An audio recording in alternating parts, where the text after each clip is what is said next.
Sir मैं जानना चाहूंगी आपका नाम क्या है और आपके जो हम बात करें ओपोनेंट है उनके द्वारा आप पर बलात्कार का और अपहरण का जो है इल्जाम लगाया गया है, क्या कुछ कहना चाहेंगे आप इसके ऊपर? मेरा नाम मुस्तफ़ा खान है और ये जो मेरे ऊपर आरोप लगाया गया है ये सरासर झूठा है।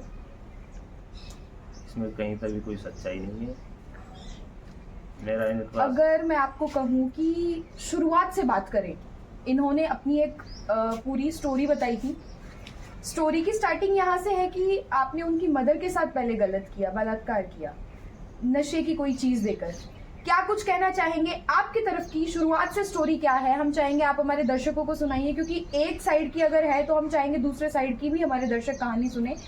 क्या पता कि मामला गलत हो, आपके ऊपर गलत इल्जाम हो, तो मैं चाहूंगी आप अपने मतलब बचाव में, या कह सकते हैं आप अपनी तरफ की जो कहानी है वो भी बताइए। इसमें क्या है कि मैडम मेरा इनके घर आना जाना था जी। मेरा दूध का काम है और भैंसों का काम है, तो मैं इनके से दूध लेता था। तो हमारा घर आमने सामने है, सुबह शाम जाना आना होता था। वो भी आते थे, हम भी जाते थे। तो उसकी लड़की की शादी हुई थी 2023 में, तो मैंने उसको ब्याज में 5 लाख रुपए दिलाए थे। ठीक है, अच्छा। तो उन्होंने वो पैसे भी नहीं दिए, तो ऐसे ही आना जाना चल रहा था। तो फिर उन्होंने मेरे को 1,66,000 रुपये बजाज से लोन करवा के वापस दे दिए, जिसकी किस्त मैं ही भर रहा हूँ। तो ऐसे ही चलता रहा, दे देंगे। तो फिर 2024 में 5 लाख रुपए मैंने उनको और दे दिए।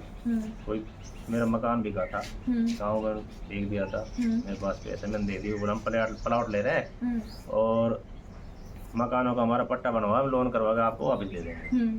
तो उन्होंने नहीं दिए। जब मांगे पैसे तो हमारा झगड़ा हो गया। तो मना कर दिया, पैसे हम नहीं देंगे, अगर तू पैसे मांगेगा तेरे हम केस लगा देंगे। तो उन्होंने पहले लड़की का केस लगा दिया, फिर वो चला छानबीन हुई, उसमें कुछ नहीं मिला। फिर उसकी लड़की की मम्मी ने बलात्कार का केस लगा दिया। अच्छा। उसमें भी कुछ नहीं पाया। अब फिर लड़की के पास फिर बलात्कार का केस करवा दिया मेरे ऊपर। 4 केस मेरे ऊपर लगा दिया उन्होंने। अब लड़की का लगा दिया बलात्कार का केस। ये सारी मनगढ़ंत कहानी है। पैसे ना देने की वजह से क्लियर मना कर दिया, हम तुम्हें कोई पैसे नहीं देंगे। उल्टा मेरे से और 10 लाख रुपए मांग रहे हैं। अच्छा, उनका कहना ये है कि आपने उनकी बेटी को 3 महीने तक कैद रखा, कमरे में बंद रखा, और एक जगह नहीं बल्कि अलग अलग जगह रखा। भिवाड़ी में रखा, दिल्ली में रखा, आपने अलवर रखा और पावटा रखा। तो क्या कुछ कहना चाहेंगे इसके ऊपर? मैंने उसको कहीं नहीं रखा। उनका कहना यह है कि आप उन्हीं की बाइक पे उसको भगा कर लेकर गए थे। बाइक उनकी है, बाइक मैंने उनसे मोल ले रखी, खरीद रखी है जी। डाउन पेमेंट दी थी मैंने 17,000 रुपए। उन्होंने किसी को निकलवा के दी थी बाइक, उसने पहली किस्त नहीं भरी। तो वो बोले कि हमारी बाइक ले ले। मेरा उनके घर आना जाना था, एक ही घर था। तो मैंने 17,000 रुपए दे दिए, पहली किस्त उन्होंने लेट कर दी, वो भी मैंने भर दी। इसका सारा रिकॉर्ड मेरे पास है, मैंने पुलिस स्टेशन में जमा कर दिया जी। उनका ये आरोप भी है कि आप उनको आज भी धमकियां देते हैं, डराते धमकाते हैं, और आप उनको कहते हैं कि तुम मेरा कुछ भी नहीं बिगाड़ सकते। तो क्या कुछ कहना चाहेंगे आप? मैडम मैं तो वहाँ उनके घर के पास से ही नहीं निकलता हूँ, रास्ता ही बंद कर दिया हमने अपना। हम कहीं जाते हैं तो अलग रास्ते से जाते हैं जी। उसका लड़की का चाचा है जो दारू पी के वो छेड़छाड़ करता है, बकवास करता है। उसे कई मुकदमे लगे हुए हैं, चोरी का, रेप का, लड़ाई झगड़े का, रात दिन का यही काम है उसका। शराब पीता है और लड़ाई करता है। लड़की द्वारा और उसके परिवार द्वारा आपके ऊपर ये भी आरोप लगाया जा रहा है कि आपने उसको इतना मारा पीटा है कि एक तो उसके चेहरे पे बहुत ज्यादा चोटों के निशान थे, चेहरा जैसे कि किसी ने नोच रखा हो। दूसरी चीज बात करें तो उसकी एक साइड की पसलियां भी टूटी हुई है। क्या कुछ कहना चाहेंगे इसमें? वो मैडम उसके चाचा और उसके भाई ने उसको मारा है। मारने का रीजन क्या हो सकता है? मारने का रीजन ये था, मैं दुकान पे गया था चौपाट पे रात को 8 बजे, ईशा की नमाज हो रही थी। वहाँ पे 20-30 लोग बैठे थे। तो वो दारू पी के आया और घर से गया उनको बुलाने के लिए। चलो वो दुकान पे है, उसको पीटो और कपड़े फाड़ो, तो एक केस और लगाओ। वो नहीं आई, फिर उसको इसलिए उन्होंने मारा है। तो क्यों नहीं गई उसको मारने के लिए?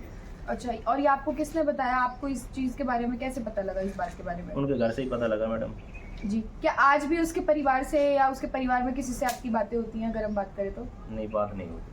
अब किसी से बात नहीं होती, आपका कोई कांटेक्ट नहीं है? बिल्कुल खत्म हो चुका है कांटेक्ट। उनका कहना ये भी है कि आपने वहाँ पे अपने पुराने वाले घर के बाहर जो है CCTV कैमरे भी लगाया ताकि आप उन पे निगरानी रख सकें। वो तो मैडम हमने अपने इसलिए लगा रखा है कि वो गाड़ी देते हैं दारू पी के, कोई निकलता है तो छेड़ते हैं, वो इसलिए लगा रखा है अपने बचाव के लिए। जी। रोड पे लगा रखा, अपने घर पे लगा रखा है, उनके घर पे थोड़ी लगा रखा है।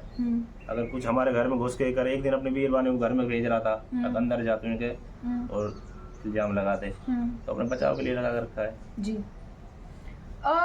जब बात हुई कि आपने उस लड़की को होटल रूम में रखा या कहीं रेंट पे रखा, तो बात की जा रही है आईडी जमा कराने की। उनके पास एक सबूत है जहां पर आपने उस बच्ची की जो है आईडी जमा कराई थी, आधार कार्ड जो है जमा कराया था।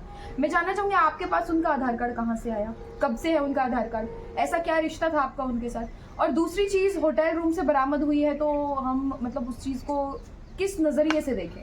मैडम मेरी उनकी आईडी तो जब घर में आना जाना है सबका, तो आईडी तो हो सकती है। बिल्कुल ही एक ही घर था ये समझो, सब्जी भी खाना वहीं बैठ के एक साथ में सब कुछ करना।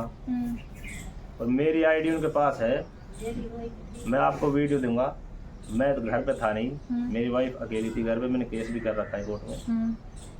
शायद 2 फरवरी को की घटना है, तो सब लाठी डंडे ले गए मेरे घर पे, मेरी बीरबानी के साथ मारपीट करी, मेरा बैग उठा के ले गए घर से, उसमें मेरी सारी आईडी थी, बैंक की, Aadhaar card, PAN card, licence, ATM, passbook, chequebook, वो सब उठा के ले गए। मैंने केस भी कर रखा है, कोर्ट में केस चल रहा है। क्या कारण हो सकता है, मतलब कौन लेकर गए थे, लड़की वाले? लड़की वाले जी। क्या रीजन था उसके पीछे, क्या कारण था अगर बात करें तो? अकेली बीरबानी थी, घर पे आ गए मारने के लिए। मतलब आप दोनों परिवारों में पैसे से बात बिगड़ी और तब से आपसी रंजिश चल रही है? पैसे नहीं देने के कारण। ठीक है सर, बहुत बहुत धन्यवाद हमारे साथ जुड़ने के लिए और अपने तरफ की जो कहानी है हमें बताने के लिए।